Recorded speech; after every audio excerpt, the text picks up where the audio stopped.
So good morning and good afternoon. Welcome and thank you for joining us for this press call happening as we're about to start this year's Ashoka Changemaker Summit. We have people registered to the summit from all over the world: Indonesia, Belgium, Brazil, Nigeria, Italy. So these next few months will be truly a global gathering. During the next 45 minutes, approximately, we'll be sharing insights on the current landscape of social change and innovation globally, and about the why of this yearly gathering of change makers. But first, we have the pleasure of listening to Ashoka's founder and CEO, Bill Drayton, on the importance of the historical moment the world is in and the role of social entrepreneurs and change making for today and for the future. So Bill, thank you and welcome, and over to you. Well, and welcome to everyone who's joining. What is every journalist's dream? To break the big story. And that's the opportunity we hope to help you with today. It's going to require stretching a bit, but it's this really is the opportunity. So let's start with a clue. Why has the world been so destructively divided over the last less than a decade? Philippines, India, Brazil, Hungary, US. This is not a local phenomenon. There's global forces at work. And this is something that your readers are wrestling with every day. The ill effects, it's always in the news. So this really is a very powerful story. So why is society suddenly so divided? So there are two facts. Since 1700, the rate of change has been going up exponentially. And the same is true for connectedness. And those two forces multiply one another. Now, there's some pretty major and obvious implications. Is your daughter practicing change making? Is she going to have the skills that's required for her to have a good life? That's a pretty important question for you and for her and your organization. So all of us in the summit are so privileged because we're really good at this new game. And the summit is helping us be better at it. And we're having a good time. We're learning faster and faster. And there's tremendous demand for anyone who's got change-making skills. There's no job shortage. But then there's the other 40%, plus or minus. And they don't have the ability to play in the new game. And they are being totally crushed. And this is unethical, it's terrible. Let me give you a statistic. This is for the US. In 2000, the counties that were change-making counties versus those that were not change-making had roughly the same economic output per capita, 5% more for the change-making areas. In 2020, it was 71% of output for the change-making areas versus 29%. That has real implications. So in one generation, the people living in the non-change-making areas have lost 4 years of life. 4 years of life. That's a failed life, despair, drugs. But there's something else. They're very angry. And they need to blame other people. And the demagogues are there to help them do that. And that's why we are here with this new inequality. And it's terrible. It's terrible on every level. So what's needed? We have to help everyone, meaning everyone, really, literally everyone, be able to contribute in the only new game that exists, the only future that exists. That means that everyone has to be able to play in the game of change, be a change maker. And that's our goal. And that's what the summit is about. This is not just your daughter, it's everyone's daughter. It's all your friends. It's everybody. Now, the summit is about togetherness. Well, you have to start by ending the new inequality that is dividing us more and more acutely, faster and faster, deeper and deeper. But then, and this is a major part of the work of the summit, For the last 15 years, Ashoka has been figuring out what is really a very central process for the new world. It starts with an open sourcing, looking everywhere in the world for the very best big ideas for change for the good in the hands of really good entrepreneurs committed to the good. And that open source process, as a new need comes up, you get social entrepreneurs pursuing it. Oh, you have a need, then you have a purpose. We can look at the work of those fellows, those great social entrepreneurs, to see the patterns. And the patterns so far always serve what an everyone a changemaker world needs, because entrepreneurs are realists. They know what's happening.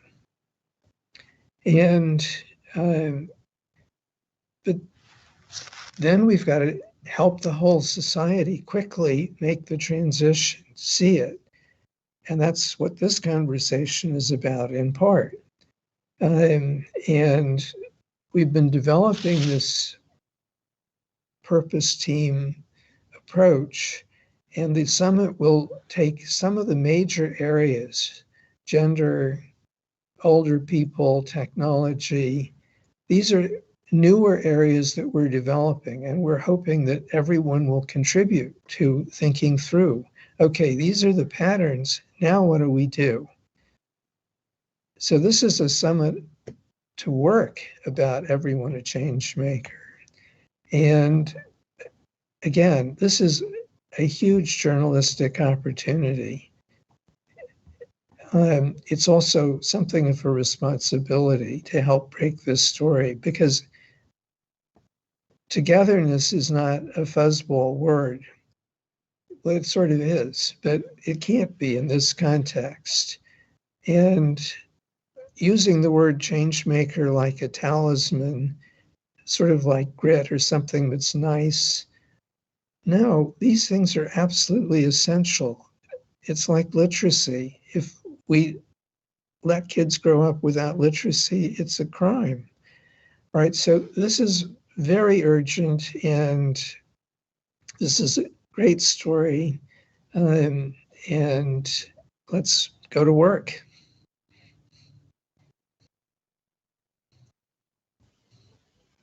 Thank you. Thank you very much, Bill, for sharing some of your vision of the world and your optimism on what's to come. Thanks for joining us. I'd love to next hand the floor over to Marie Ringler, Ashoka Global Leadership Member, joining us from Austria. Every 3 years, Ashoka conducts a global survey among its nearly 3,700 social entrepreneurs. This provides us with some very valuable insights onto the impact of social innovation and change making. This year, we actually received responses from over 800 Ashoka Fellows in 81 countries. And this was carried out with the support as well as with the Polytechnic of Milan. The full results of the report will be presented in the in-person summit happening in December in Turin. So today we'll just have a little sneak peek. But Marie, thank you, and over to you. Thank you so much, Myra. Well, it's really my pleasure to give you a little sneak peek, not only on what we're planning with this year's Changemaker Summit, which, as Myra pointed out, is something that we started a few years back and has had both in-person versions, but of course also has had online versions in the last year.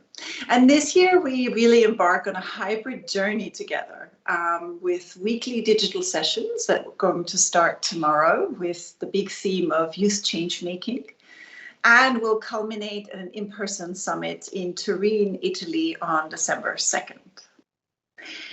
With this summit, what we're doing is really providing space for communities of social innovators and change makers to come together, to share their insights and to generate new and powerful connections between each other.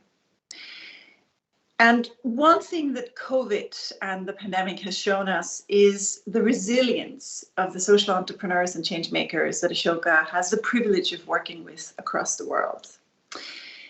Half of the social innovators that we work with have experienced a reduction in funding during the COVID-19 pandemic. But around 40% also say that the emergency has led them to develop important new ideas for the world.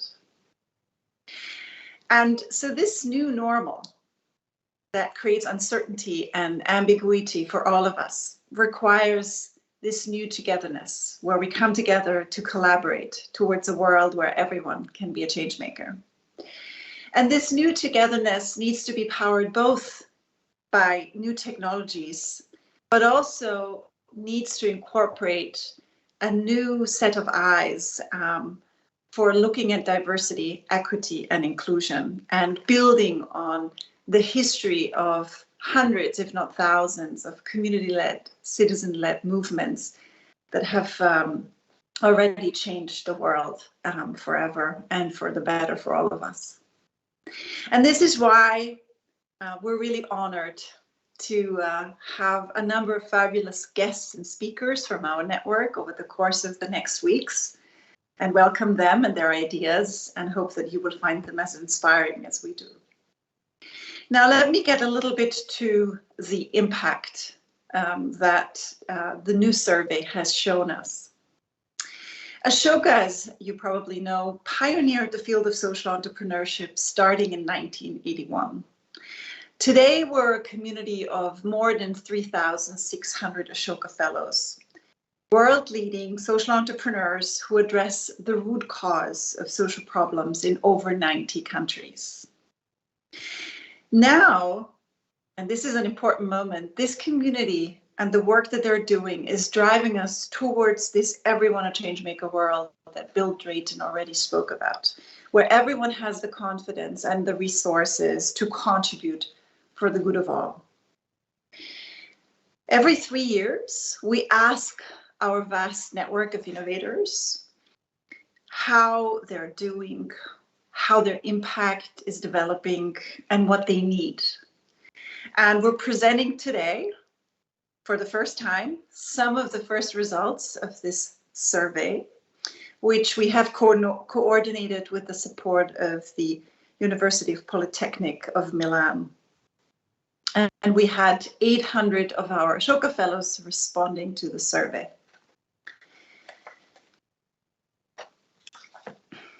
One of the key results and insights from this study is that leading social entrepreneurs who are part of the Ashoka network have achieved legislative change. 72% of them report that they were able to achieve changes in our legal systems to support their efforts.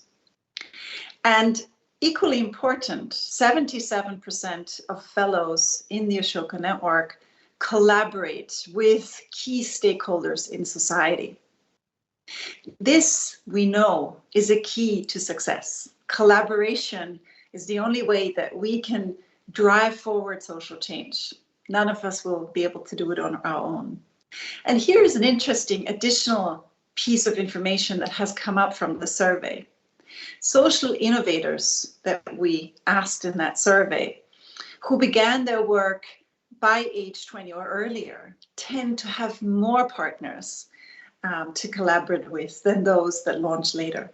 So that, I think, also shows the power of young change making. So make sure not to miss our session on it tomorrow. Changing system is also about activating others to be change makers. And if you could go to the next slide, please. This is an important number because it shows that Ashoka Fellows themselves have activated over 12 million people to be change makers themselves. Now, we find it really encouraging that especially respondents who come from underrepresented groups seem to be reporting activating more people to be change makers than others. I already alluded to this. The COVID pandemic has had an effect on the work that these leading social entrepreneurs are doing. 46% of the Ashoka Fellows that responded to our survey also experienced a reduction of their funding. But I think, and here's what is encouraging and shows the power of their creativity and their entrepreneurial spirit, is that 39% said that while they may have experienced hardship, like all of us, COVID-19 has also fueled new ideas that are relevant to the work that they're doing.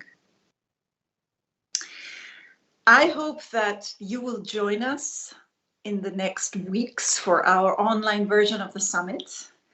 And I hope that I will see some of you at our wonderful in-person summit in Italy on December 2nd. Thank you. Thank you. Thank you very much, Marie, for sharing these initial insights.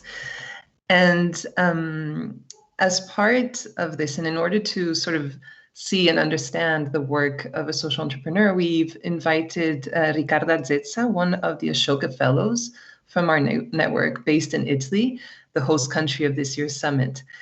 Riccarda is founder and CEO of LifeFeed, and she will share her experience leading systemic change in the intersection of corporate human resources and skills building. And for those who are joining from Swapcard and can access the chat, we will be taking questions both for Marie and for Riccarda after Riccarda's intervention. So please feel free to type your questions as we speak, and then we'll share them when they finish. So Riccarda, welcome, and thank you very much. Thank you all.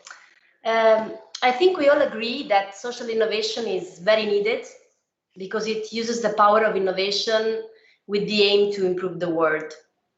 But sometimes we tend to forget that social innovation has to deal with what we call an unfair disadvantage.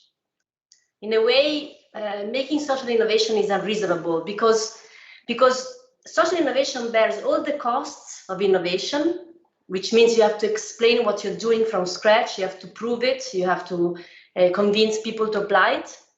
And it adds to it also the costs of not being immediately economically advantaged, because normally social innovation is about the long term, especially under an economic perspective. It doesn't give that kind of numbers and growth that we're used to when we think of innovation. We expect different kind of results. And so without strong and crazy allies, social innovation simply couldn't make it, I think. This is my experience. If I think about my company, for example, in LifeFeed, we invented a new way of learning that generates skills and resources from life events. So in a way, we are proposing a new way to bring work and life together. And we do this by turning everyday transitions, like becoming a mother, becoming a father, taking care of an elder parent, into a training in soft skills. And the reason why this kind of innovation creates systemic change is because it reframes reality. So we basically solve the conflict between work and life at its source. So we are considered as systemic change because we don't serve the problem, we don't fix the consequences. We make the problem disappear by updating the way we look at reality. And technology is a powerful enabler. So you might say that this looks like an evident social innovation, but the point is that we totally clash with the status quo, with the whole pre-existing system. And so this kind of innovation requires time, requires a lot of care, a lot of courage. It requires a lot of willpower to become really systemic, to really change, impact the world. And Ashoka has been a very precious ally for us since the very beginning. Ashoka found us, it chose us, it encouraged us, it gave us reputation and network. And now it might seem obvious because now we have grown, we are stronger, we are quite known. But I assure you that it's very rare that someone looks at you when you're so small, when the idea is at the beginning. And it's very needed, it's very necessary. I became an entrepreneur after the age of 40. And I became an entrepreneur when I realized that I had the power and the responsibility to change some things that were not changing. And because those things were not changing, there was an incredible loss of resources in the society. And since then, in the last 7, 8 years, every day I tell everyone with my work that each one of us has this power to change things. But more importantly, each one of us has the responsibility of changing things, because it's not enough to say bravo to us, to those who are doing it. We can't change the world if each one of us doesn't put himself at the forefront every day. And it's big actions, small actions, it's taking risks, it's about making choices. There are so many choices you could make. So to close, I am a change maker. Ashoka said so, and I believe it. I love it, but I'm not special. I'm not special. And the most important lesson I learned in these years as a social innovator is that I can't change anything if I'm alone. Grazie.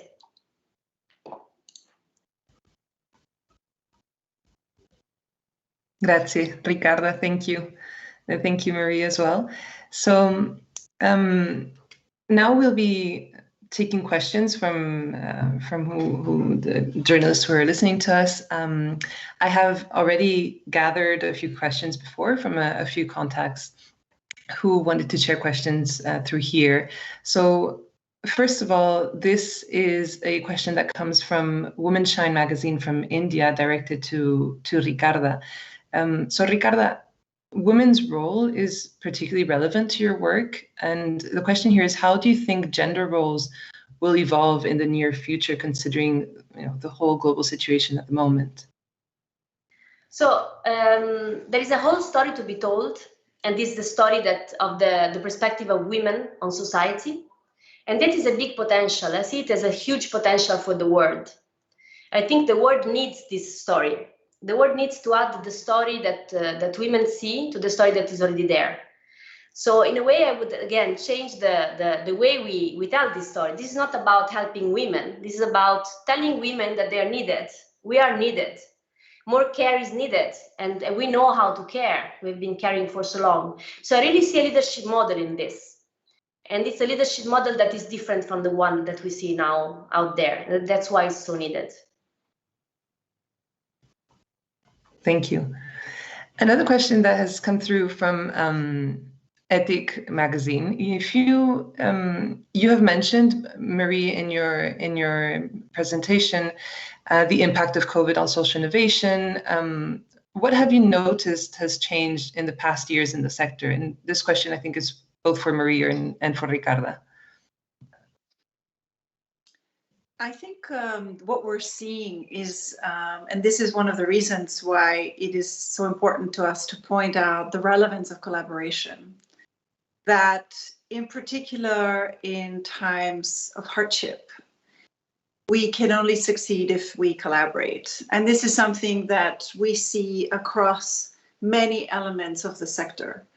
So, for example, one of the studies that Ashoka did some years back was around how do we leverage and how do we change the way that the philanthropic sector spends money, and how do we make sure that more money is available for the important systems change elements of the work of social entrepreneurs and change makers.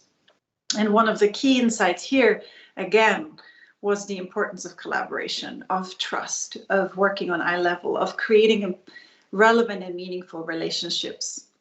And when I look at the sector, I can see that those that have been able to build relationships, to come together as equals, that have been able to use their change maker qualities and skills, not only to drive the social change, but also bring together others around it to partner, have been more successful and have been able to also weather the storm better.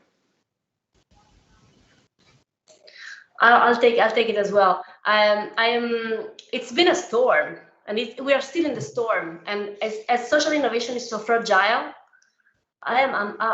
most of us are in trouble, because the paradox is that when the social innovation is most needed, normally there is less attitude towards taking the risk of social innovation, because innovation is about changing things. So it means taking a risk of changing things. So I think we all have pretty clear that we need social innovation, but now more than ever, it's difficult for us to have open ears to listen to what we do, and to that's why I'm telling people, this is not about me doing things. It's about you, each one of you, making choices for the world. The persons I speak with in companies, they're making choices every day that will change the world as much as my choices. And the other interesting thing is that we've seen is that it's a huge opportunity we're having, because things have changed a lot. The change was already happening, but the COVID made it very clear to everybody. It just accelerated it. It accelerated the perception of the change. And so this is an opportunity. People are ready to change things. People are ready to change behaviors. But the system will push to go back. There will be a strong push from the pre-existing system in going back. And we're already seeing it. And so social innovation, systemic change might still not happen unless we all agree that we want it to happen. Thank you. I just saw in the chat there was another question regarding COVID. So this is clearly something that preoccupies the sector. We did have a third question. So last chance is if there's any other questions also to add to the chat for whoever's listening through Swapcard, please do now. If not, I have a final question that came through. Also for both Marie and Ricarda, how is the access to finance and funding relevant to the work of social entrepreneurs? And how is the philanthropic sector in this respect at the moment?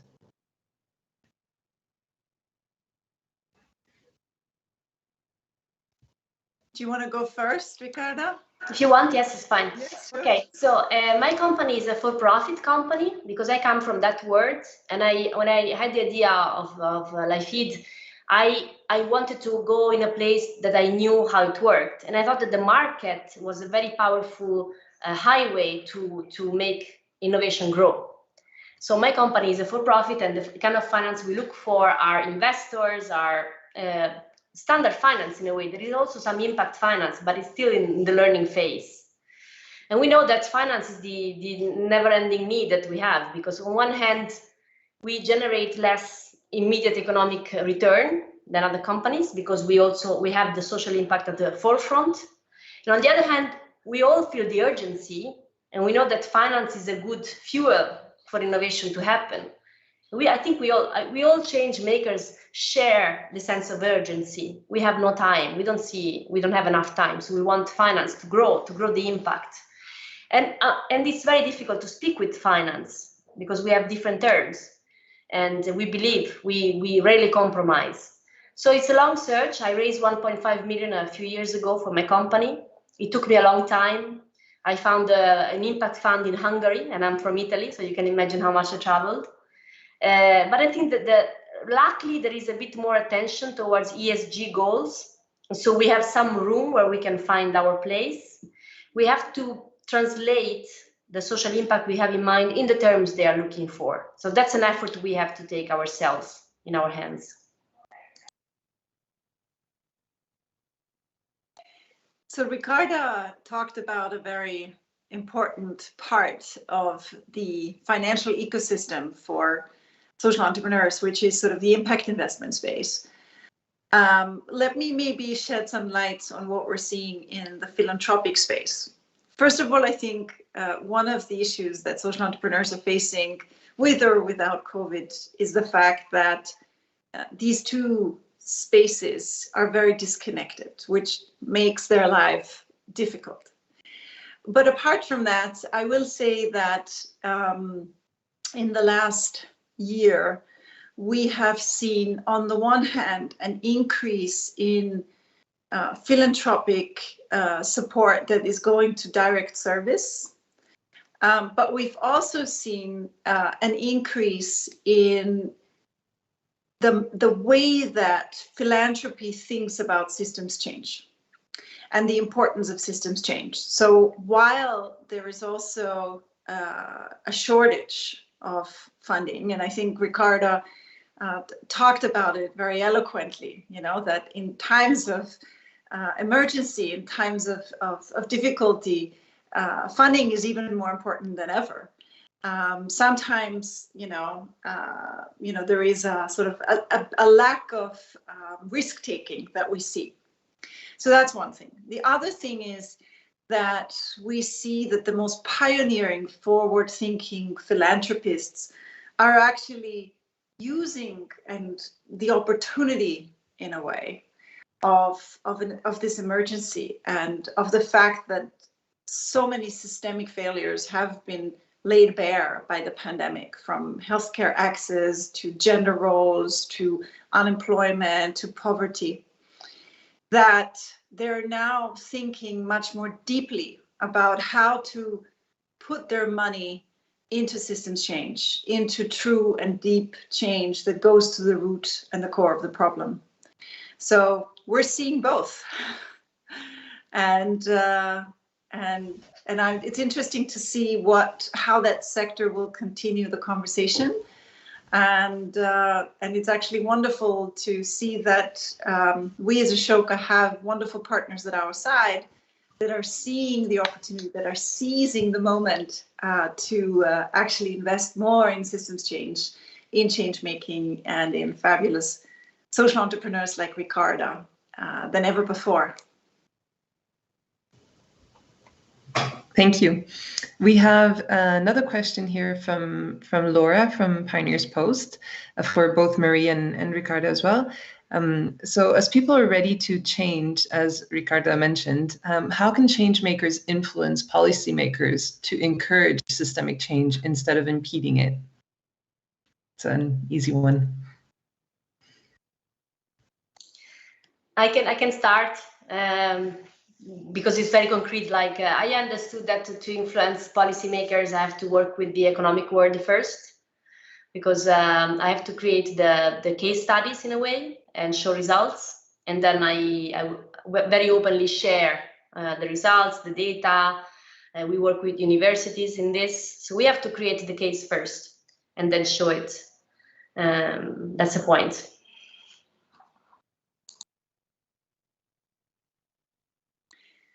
Let me maybe share two examples and also point you to a course that Ashoka has recently launched, which is targeting social entrepreneurs and change makers to help them understand, based on best practice from Ashoka Fellows, on how to best work with government. But I see two paths, and maybe let me point you to two fabulous examples. One of them is Sue Riddlestone. She's an Ashoka Fellow from the UK, and what she has shown is how building on a concrete example, in her case, One Planet Living, how to, in a very local context, create community spaces that fit within the footprint of one planet that is available to all of us, and use that as a way to influence how the world thinks about its big sustainability goals.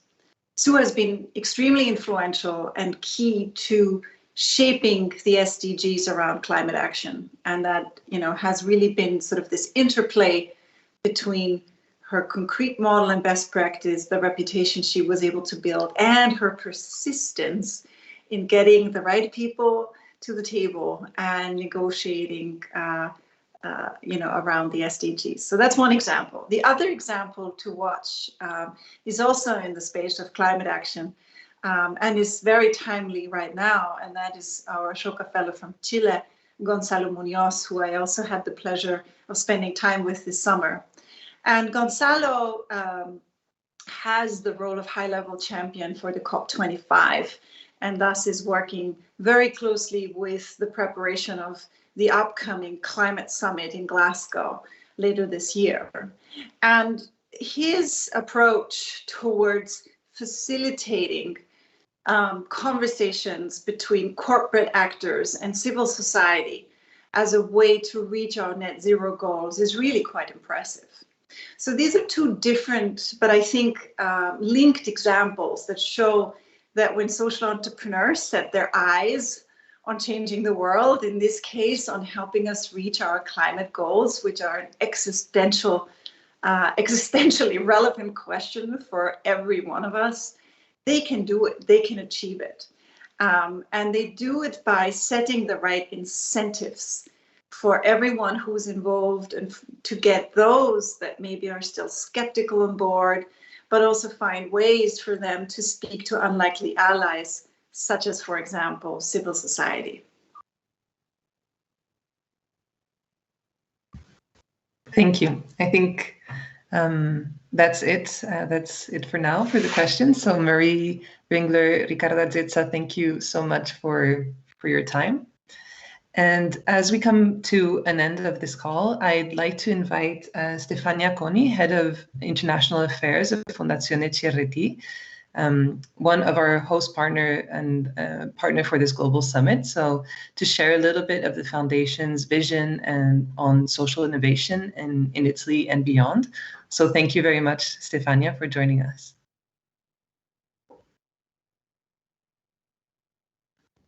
Hello, good afternoon, everyone.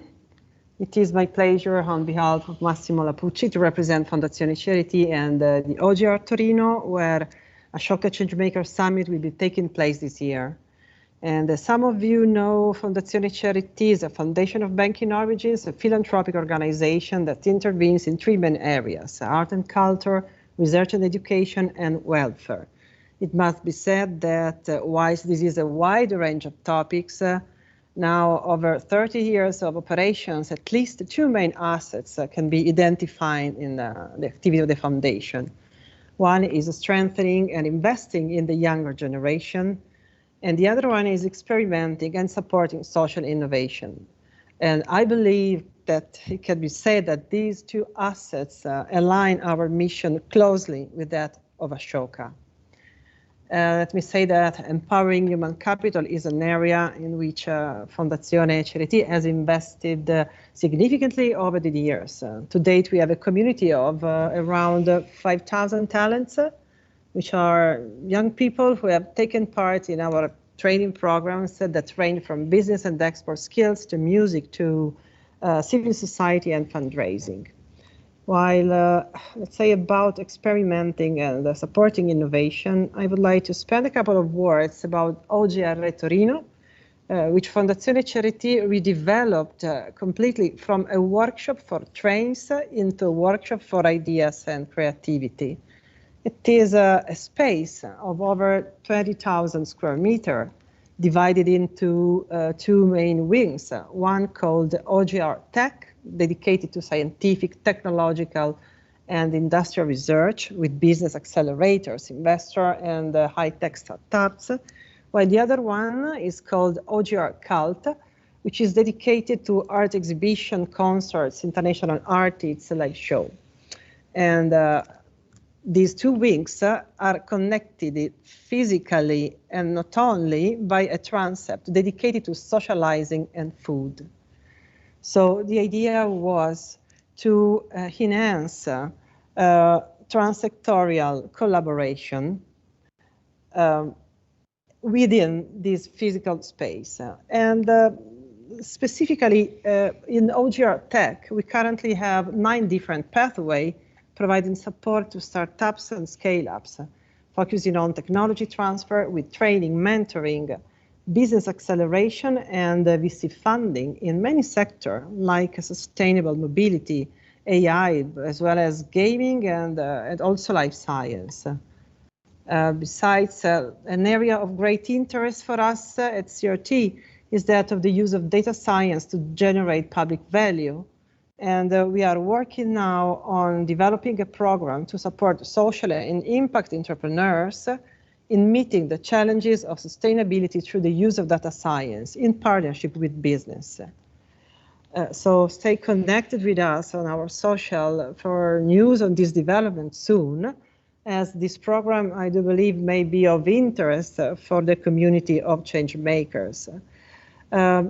Previously, listening to the words of Ricarda and also Marie, I think there is a great need of facilitators, of organizations that make efforts in order to put together different actors of the society, both public institutions and civil society, social entrepreneurs, and businesses.